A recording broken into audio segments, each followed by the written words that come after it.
ತೇಜ್ ಪ್ರಭು ನ್ಯೂಸ್ಗೆ ಸ್ವಾಗತ. Civil judge ನೇಮಕಾತಿ ಪರೀಕ್ಷೆಯಲ್ಲಿ ರಾಜ್ಯಕ್ಕೆ 2ನೇ ರ್ಯಾಂಕ್ ಪಡೆಯುವ ಮೂಲಕ ಸಿರ್ಸಿ ತಾಲೂಕಿನ ಹೆಗಡೆ ಕಟ್ಟಾದ ಸುಮಂತ್ ಮಂಜುನಾಥ್ ನಾಯ್ಕ್ ತಮ್ಮ ಮೊದಲನೇ ಪ್ರಯತ್ನದಲ್ಲೇ ನ್ಯಾಯಾಧೀಶರಾಗಿ ಆಯ್ಕೆಯಾಗಿದ್ದಾರೆ.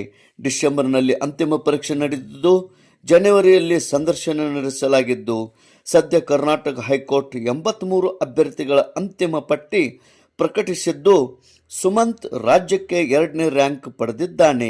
ಇತ್ತೀಚೆಗೆ ಅಂದರೆ 17 ಫೆಬ್ರವರಿ 2026ರಂದು ಕರ್ನಾಟಕ ಹೈಕೋರ್ಟ್ 83 ಅಭ್ಯರ್ಥಿಗಳ ಅಂತಿಮ ಪಟ್ಟಿ ಪ್ರಕಟಿಸಿದ್ದಾರೆ.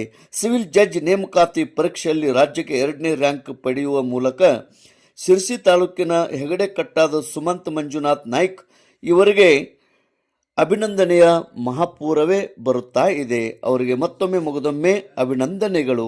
ತೇಜ್ ಪ್ರಭು ನ್ಯೂಸ್, ಶಿರಸಿ.